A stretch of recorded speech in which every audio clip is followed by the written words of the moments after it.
Forest and Bird is calling for an independent review into the Department of Conservation's commercial partnerships with businesses and private landowners. Now, that's after RNZ revealed DOC allowed the country's largest privately owned conservation project to show off kiwi to paying guests without a permit, despite concerns about the welfare of birds in its care.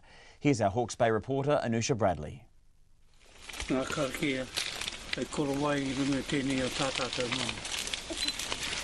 This is the sound of a single western brown kiwi named Tahi being released with a blessing into the sanctuary mountain Maungatautari in Waikato this afternoon.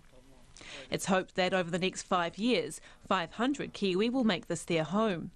This sanctuary is run by a trust in partnership with DOC, but it's these types of partnerships that are now being called into question.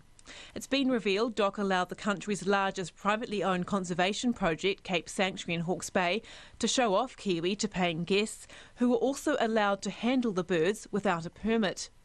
That was despite concerns about the welfare of birds in its care.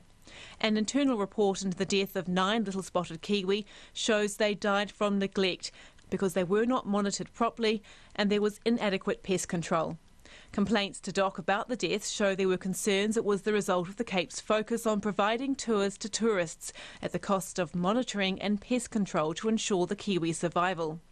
Forest and Bird's Chief Conservation Advisor Kevin Hackwell says the Kiwi Recovery Group advised against the little spotted kiwi being transferred there in the first place because of poor pest control. They were not doing adequate pest control. They had a huge increase in rabbits on the area. They weren't being managed properly. The pests got in, the stoats, the ferrets, the weasels, the cats. Their numbers went through the roof eating the rabbits, and then they turned on the kiwi. It should never have happened. Kevin Hackwell says DOC allowed the transfer to happen anyway, an example of how the department's compromised its conservation values to keep partners happy. He says there needs to be an independent review of all such partnerships.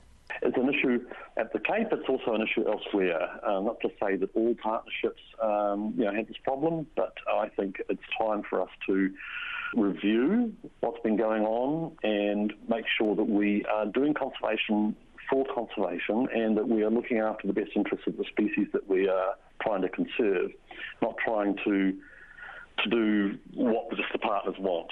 Cape Sanctuary now has a permit to conduct kiwi tours and says with that comes strict conditions that no guests are allowed to hold the birds.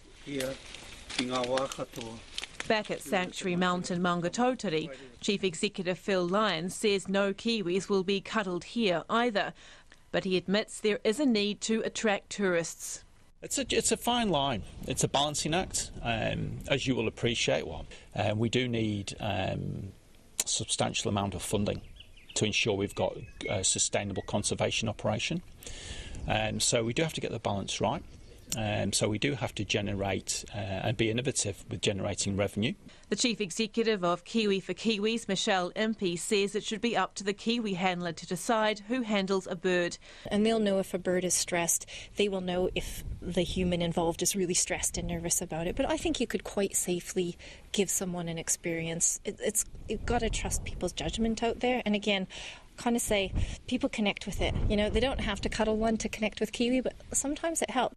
Kevin Hackwell says the need to make money from tourists by allowing them to hold kiwi shows why a review of DOC's partnerships is needed. A lot of people don't realise kiwis do not have a breastbone, which most other birds have. Therefore, handling them is something you've got to do very carefully, because you can injure them quite easily, actually.